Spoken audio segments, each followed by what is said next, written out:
We know that the orderly progression of seasons means that this energy is subject to mutation. It is subject to being more or less available. We cannot say that the energy itself is more or less. But we do know that in a given area, at a given time, the energy allotment may be reasonably determined. That this allotment is not continuously identical with itself. That in some areas the allotment is greater than in others. And that this allotment is governed by laws of periodicity. Consequently, we have evidence, physical evidence, to prove that the flowing of this energy into form is subject to laws. That it is not just simply a great sea in which we all swim, but that it is a kind of ocean in which there are innumerable currents. And therefore, that because of the infinite diversity of the sea itself, in this case, it is able to sustain an infinite diversity of life. Studying this, the only answer that anyone has ever been able to advance, and Kepler probably did as well with it as anyone has, the only explanation to account for the control, regulation, systematic distribution of energy is the relationships between universal bodies.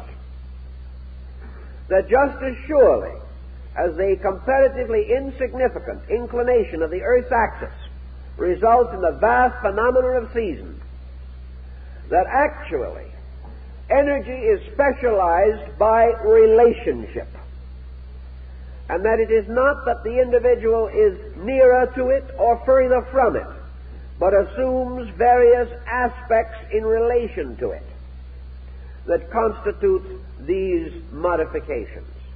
That the continual motion of the heavens, with its innumerable universes and galaxies, extending into the uttermost conceivable and inconceivable fastnesses of duration, that this immense machine actually is responsible for continuous modification in the flow, volume, relationship of energies.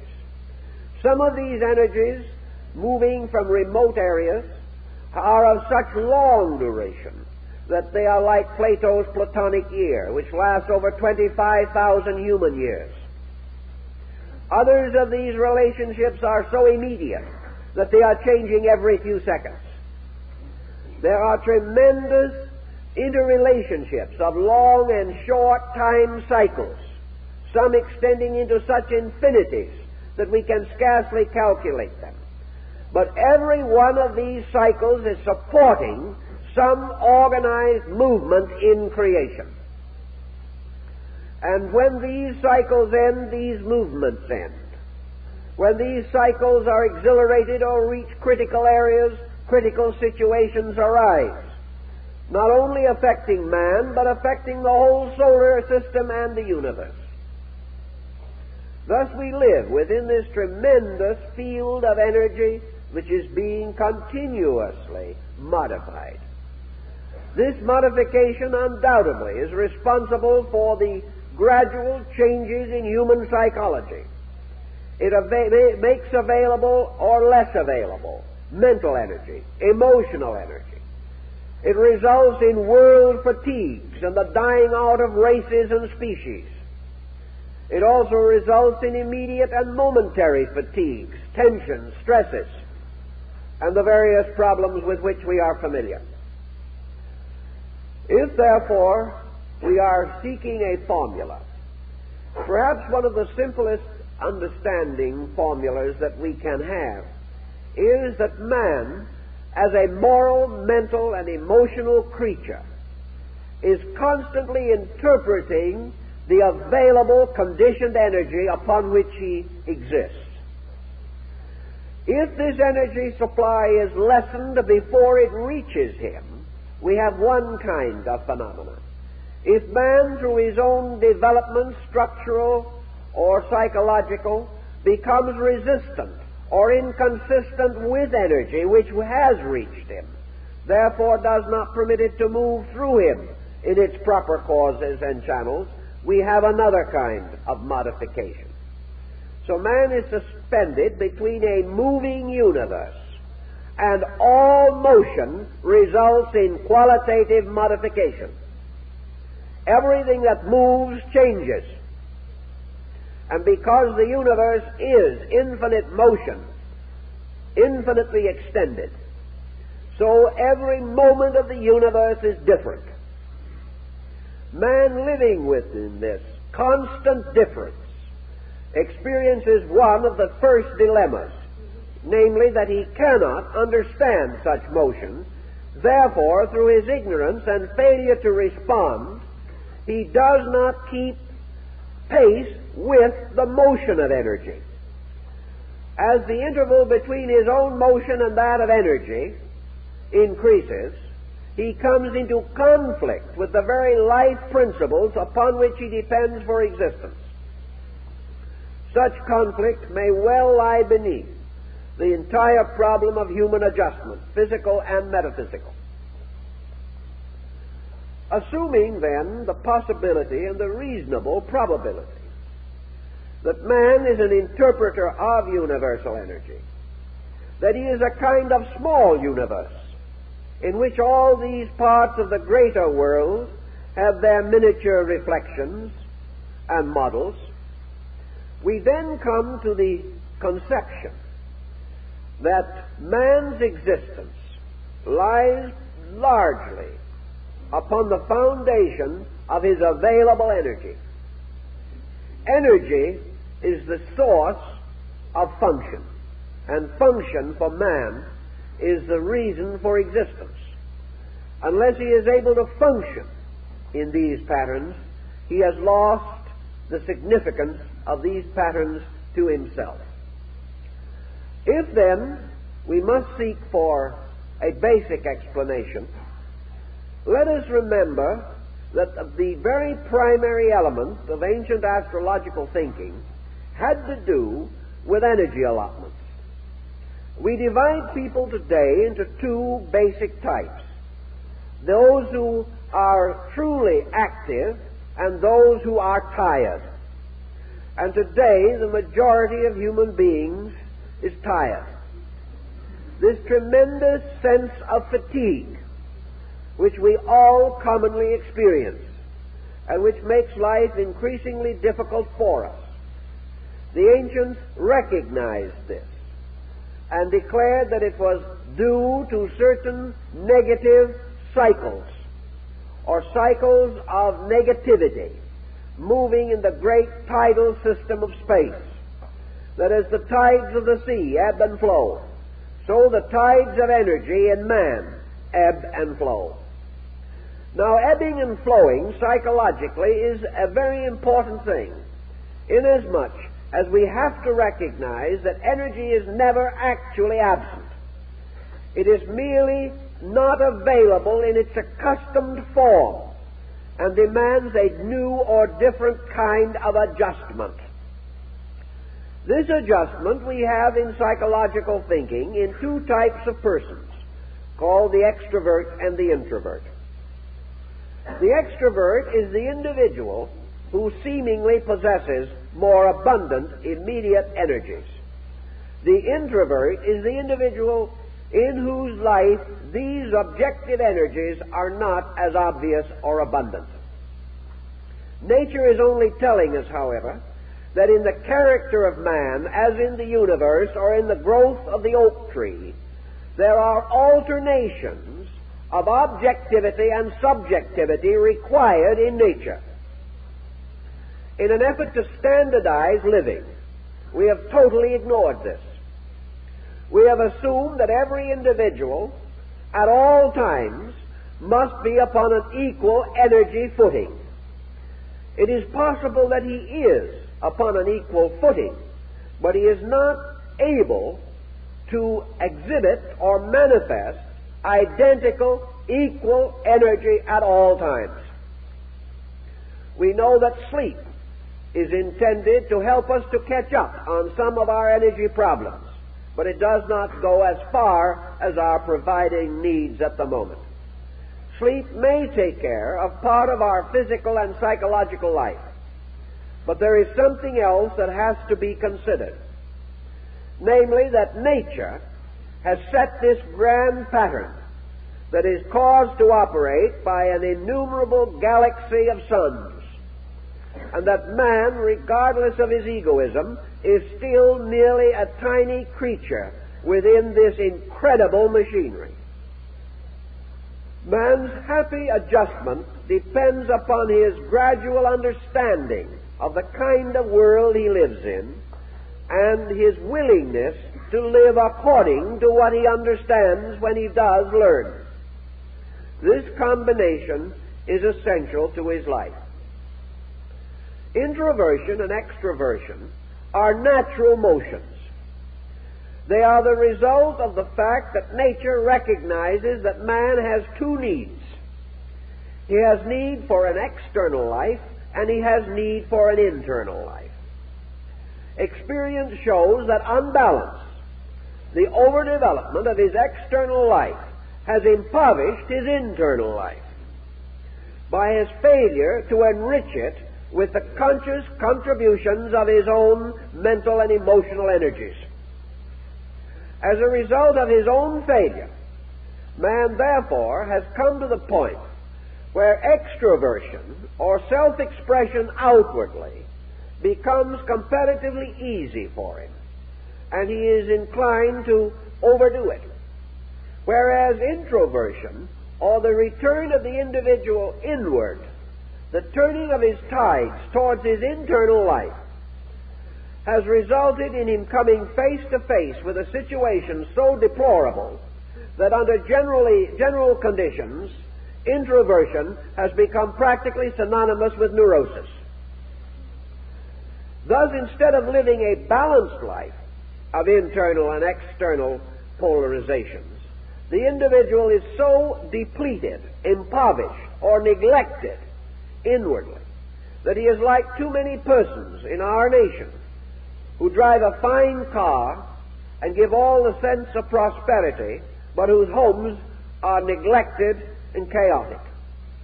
The individual, turning into himself, finds a condition which leads to suffering rather than adjustment.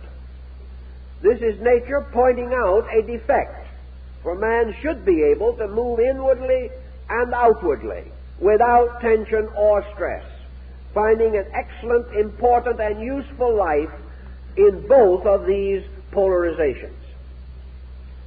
If his energies were available to him, such would be possible. Now, other factors also contribute to man's life, and there can be no doubt whatever that time and place do influence the entrance of the human being into material life. The time and condition in which a person is born is valuable. The important thing has been ignored psychologically, although it is accepted historically. Can we deny that an individual born at the beginning of the Napoleonic Wars was under a different type of environmental heritage than the person that was born, we will say, in the golden age of Greece? Now, both may have had their wars and their troubles, but it is not possible to say that the time and place of birth are meaningless. The time the individual is born and the place where he is born, these circumstances bring him into a particular relationship with the patterns of history, and also with the relations and customs and attitudes of tribes and nations, racial groups, and social structures. Man being born today is born into a social pattern that did not exist 100 years ago. We know that in living, the average person cannot psychologically outlive his generation. If he is forced into conflict with his own upbringing and the years of experience through which he has passed, he becomes discouraged and confused. Psychology makes a great deal of heredity. Astrology simply states that man's universal heredity is derived from his relationship to universal energy fields. Also, that the peculiar circumstance of his birth is a relationship between energy in the field of space and the energy of the individual himself. Therefore, there is a time to be born and a time to die. And these things are within chemical fields of relationships, which are exact and inevitable in nature. By means of such laws and principles, not only is universal machinery maintained, but also universal ethics. The rightness of things is made possible because of the immutability of the universal pattern in which we exist. Also, in studying their nativities of persons in ancient times, the old stargazers studied, first of all, the individual's personality. The personality is that part of us which we exhibit to others. This personality is the container, the vessel, into which energies will be poured. It also reveals the immediate use that we shall make of the energy available to us, a use which will be in some way unique or different from the use made by another person. Consequently, personality becomes the final distributor of man's personal energy. It tells us about his enthusiasms, his interests, and his attitudes. It gives us something of the degree of specialization in which his life will be patterned. Then this is compared with another very great factor, and that is his energy allotment. And basically, this allotment was anciently based upon the position of the sun in the relationship of the great year. Thus, as truly we have distribution of available energy in the seasons, persons born in these seasons have certain energy peculiarities. And not long ago, there was a published list of accidents on the Bay Bridges in San Francisco. And it was pointed out that the accident rate is entirely erratic and breaks all laws of accidental probabilities.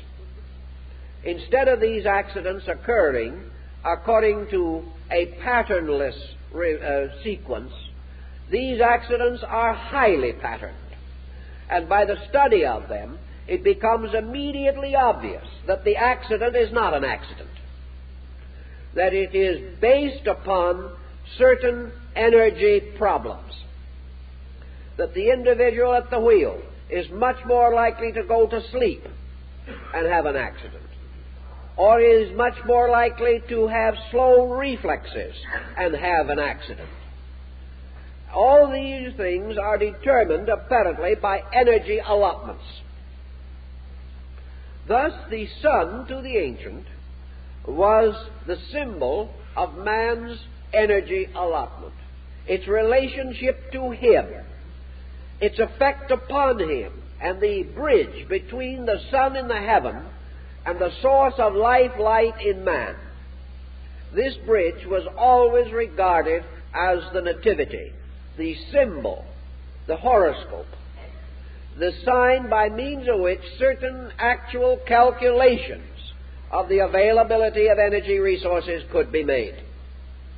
Now, better calculations may be made in the future, but we view with considerable interest the audacity of the ancient, who long before the dawn of science actually did fashion a bridge by means of which he sought to measure the life power in man and the peculiar action of this life power in various men, not merely in an empiric situation.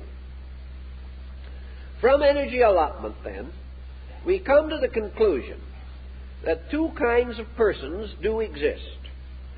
Those who by nature are essentially positive, and those by nature essentially negative.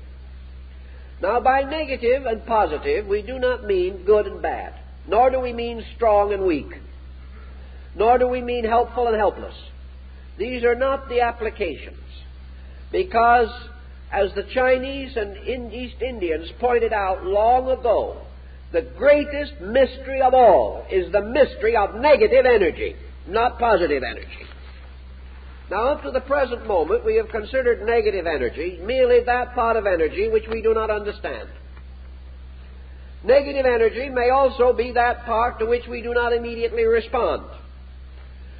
It may also be that part of energy not yet explored. And if that is what is meant, then indeed the negative energy is the greater part, because we know hardly a fraction of what must ultimately be known about these subjects. But negative energy is in some way what we might term a spiritual energy. It is negative as we now view all spiritual things, because they are not immediately visible to us. It is negative because it does not help us to get rich. That is, not obviously. And anything that does not help pay bills is not only negative, it is a luxury in these times. It is termed negative also because it forces man into one of the most disagreeable relationships he can endure, and that is into his own company. Negative energy is energy which has by its tendency a motion inward or away from objectivity. Negative energy, therefore, to us may be little more than a vacuum, but it is this vacuum that it conceals the mystery of deity. All things moving upon the levels of positive energy are very obvious in their functions. The individual gets up, rolls up his sleeves, and does things. But what does he do? What is the final result of what he does? Usually his own destruction. By positive energy, he is led from one excess of action to another. Also, of course, he is led to a certain degree of material accomplishment. It is not that we should discount so-called objective energy. It is that we should recognize that, like nearly everything else that makes up our modern pattern, it is of secondary importance elevated to first place. That this so-called positive energy is leading us into a quantitative victory over the unknown, whereas what is termed negative energy is the secret of our qualitative victory. And of this we have very little knowledge or thought at the present time.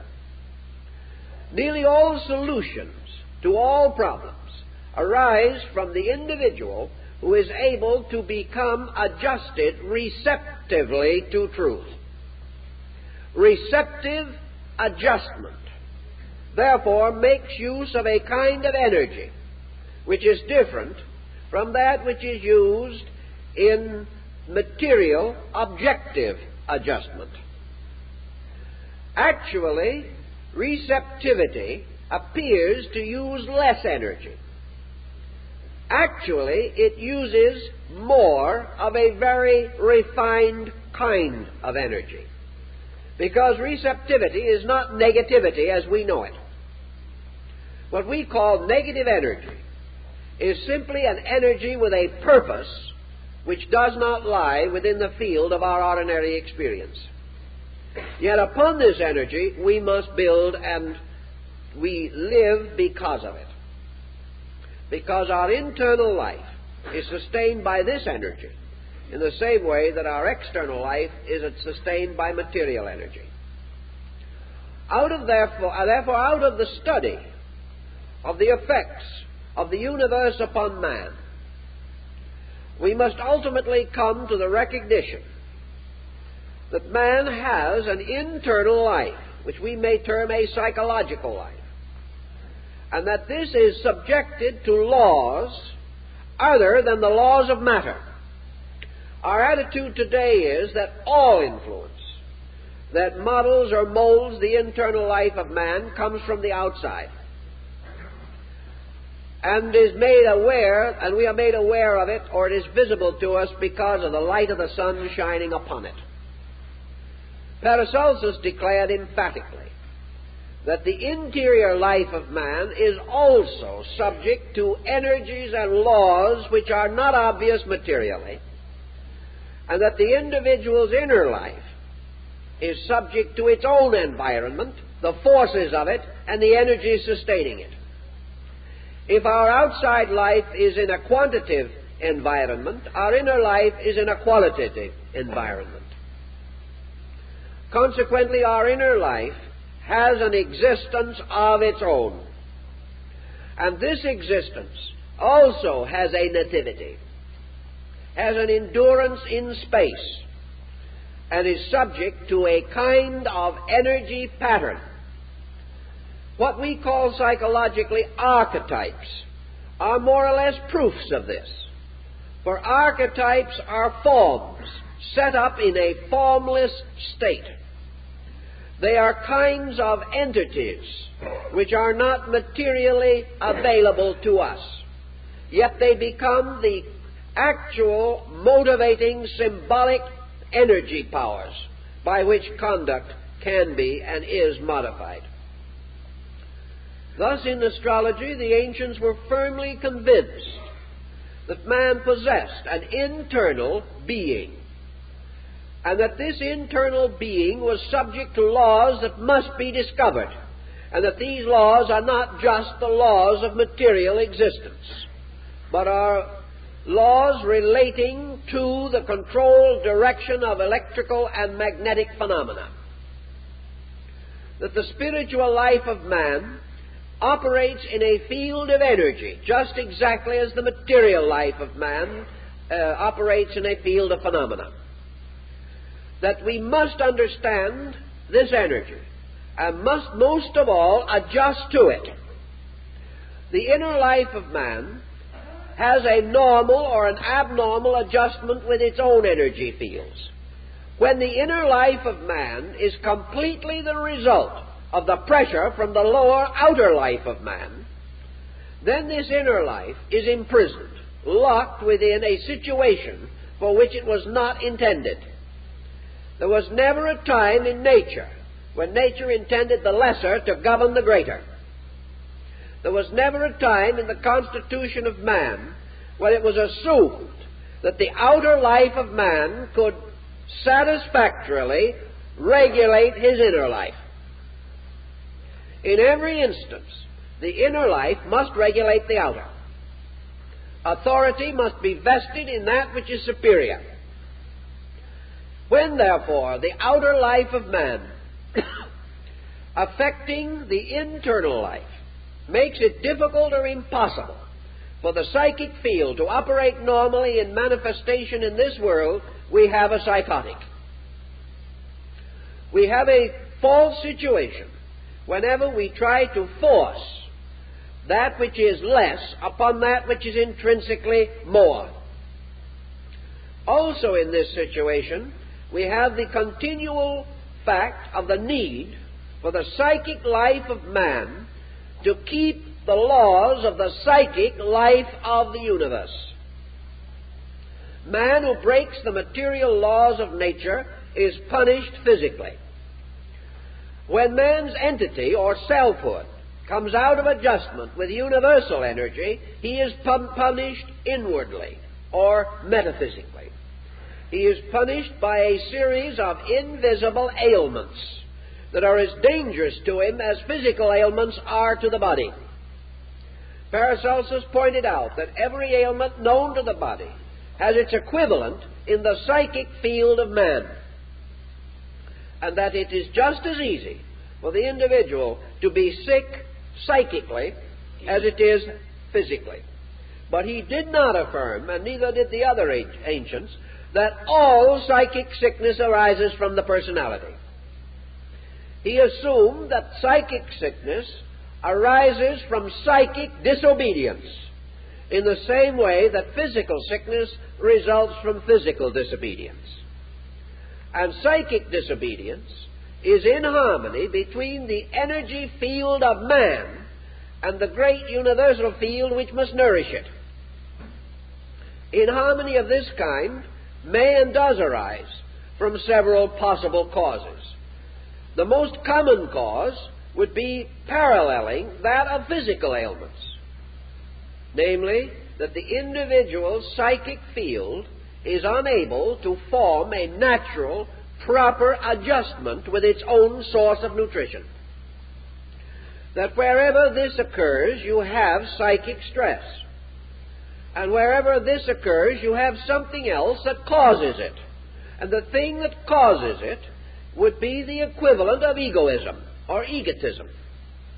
The individual who stands against the law, the individual who believes or thinks that he does not have to obey, the individual who takes an attitude of aggressive egoism in forcing his own concepts upon nature. His punishment for his arrogance is exactly what occurred to the builders of the Tower of Babel. As most ancient physicians and some schools of modern medicine point out, the greatest single cause of sickness is obstruction, that by means of which natural function is impaired. Bodily obstruction due to tension will impair body function and reduce health. Psychic tension, in the form of psychic stress, interferes with the distribution of energy on the psychic plane and makes possible the development of psychic ailments. If then the problem of the great cyclic year is taken into consideration, man must not only keep the laws of nature to exist, but he must also keep the laws of soul if he is going to exist. The laws of nature, these are simply man's way of naming energies. Laws are actually at least manifested through great orderly energy patterns. Wherever there is disobedience, it means that we have broken relationship with energy. Wherever we have gone our own way, regardless of right and wrong, we have broken harmonious relations with energies that were necessary to sustain us. And the ill result of our poor conduct is due to the amount of energy that is cut off. In the same manner, our psychic life is due to the energies which by various attitudes, complexes, fixations, etc., by which we crystallize or obstruct the motion of the psychic life of man. It is as though a fish in the sea tried to stand firm and prevent the tides, especially a very small fish, a minnow. This particular type of disobedience is ridiculous and is only possible because man does not understand. If he ever saw the facts, he would not be so foolish. Actually, however, adjustment with nature carries much more of an implication than we generally assume. Let us imagine that man psychically formed an adjustment with the great energy fields by which he lives. His adjustment must be almost a Buddhistic one. And perhaps this is one of the reasons why Buddhism will someday be of the greatest value in psychology. Man adjusting to universal energies, psychically particularly, where you have a much more volatile world of value, he is adjusting to motion. He is not adjusting to something that is fixed. He is not adjusting to a point where he has once adjusted, it will always be so. He is adjusting to something that is never twice the same. He is adjusting to something that is itself pure motion. Consequently, his adjustment cannot be a mental one. because the mind's thoughts cannot move that rapidly. It cannot be an emotional one, because his emotional climate cannot change so quickly. His adjustment must be one, then, of total acceptance of motion, or everything which impedes motion or impairs it must cease in his own psychic field, and unless it does, he will continuously be subject to pressure. Now, such an adjustment is not negation. It is the most difficult of all possible attainments, because it means that the individual must be integrated in constant motion. He cannot merely lie back and float. He must function in motion. He must recognize that out of a moving core within himself, continually adjusting more completely to the energy patterns of space, he is unfolding, he is growing, he is moving with qualitative as well as quantitative motion. To achieve this is a very high end in learning and knowledge. And before he can achieve it, he must recognize the need of it. He must recognize, therefore, that the universe is constantly impelling him to subjective adjustment, is penalizing him for having a certain crystallization within his psychic life, by means of which his physical life is damaged and the unfoldment of his internal life is frustrated. To move with these energies, to be able to use them, requires a greater knowledge of them and their attributes, their qualities, and their keywords. And the ancient fashioned a simple little design on a piece of paper, which he called a horoscope, and in which he set forth, in an elementary and rudimentary manner, it is true, the pattern of man's most immediate adjustment situation. He was convinced in his old days that this pattern was valid, that it was the only form of learning known to man in which his personal relationship with the universe was revealed,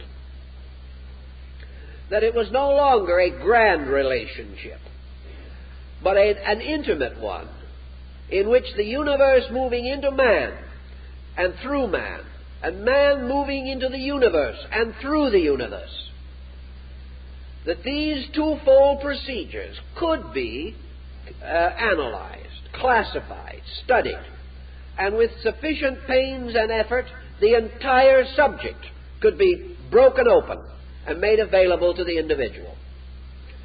On this line of thinking, then, I believe there is more work to be done, more work that should be done as soon as possible, in order that we can finally get at the subjective person, not merely as he is reflected through body, but as he exists in his own nature, and will begin to emphasize the importance of working directly upon this subjective being by the great disciplines of philosophy and religion, rather than to depend entirely upon reflex action from the external life. We are working in a clumsy manner. We are trying. We are much further than we were 50 years ago. But we still have a long way to go. And it would be nice to feel that everyone essentially interested will do all they can to encourage this research and not fall into the ancient pattern of pronouncing these things impossible or improbable. We live in a world where nothing is impossible. And the great thing that must be made possible is human adjustment. And until that is achieved, there will be no solution to the common disasters under which we must mutually suffer.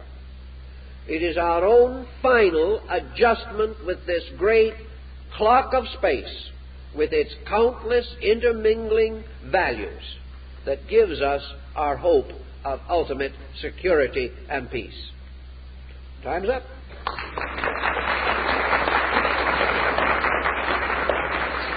Now, not long ago, we had a number of folks came together and were talking about something, and someone said, yes, reincarnation is a very interesting theory.